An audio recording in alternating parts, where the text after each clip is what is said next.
I'd hate to break your bubble this morning, but might I remind you that not everybody has your best interests in mind and in heart for you.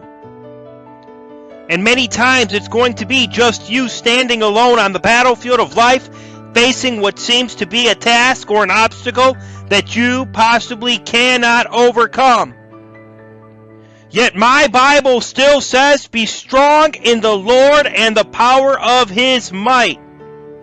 And when our strength is in the Lord, beloved, it means that it is divinely empowered. It is a supernatural strength that allows you to continue to keep on ticking no matter the licking you take.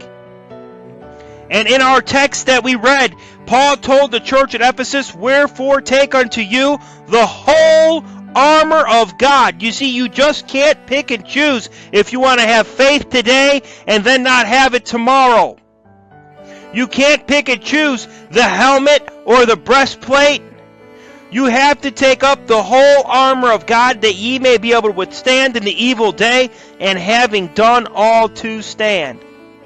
And that little adverb, wherefore, it reminds us of why we need to put on the armor in the first place and why we need to stand. Because there will be times when you are alone and Satan, he will whisper to you.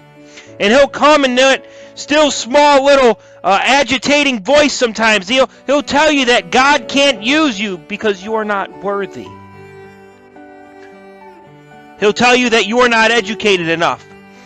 He'll tell you that you don't have the resources available to you. And that since your mama was broken, and you come from a broken home and you never knew your daddy, that you're broken as well. And don't believe that lie. Stand your ground, even if it means standing alone. And remember what I said earlier, giant in your life is any thought or any action or any person that's standing in your way of being of all that God can allow you to be. Because Satan will keep every giant possible to keep you living in fear. He'll keep it in front of you. He'll keep that giant taunting you. You see, your past will remind you of your failures and your indiscretions. But you've got to stand your ground and put the past back into its place where it belongs. And Satan will try to remind you of what you lack, and he'll get you comparing yourself to everybody else. Who cares what type of house your neighbor has?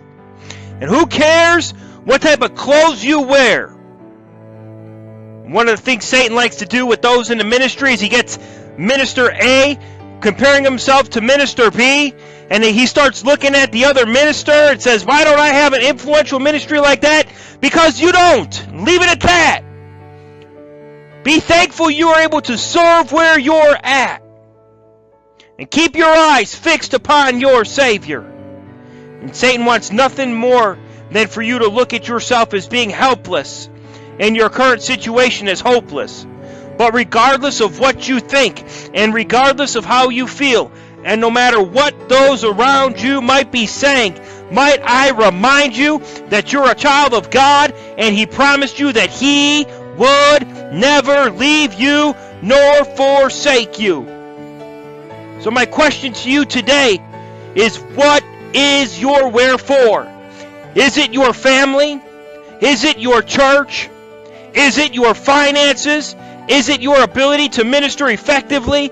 Is it your marriage? Is it your job? Beloved, your wherefore will cause you to stand and put your armor on. And no matter the cost, and no matter the heartache, and no matter how Satan may attack you, you'll put the cross before you,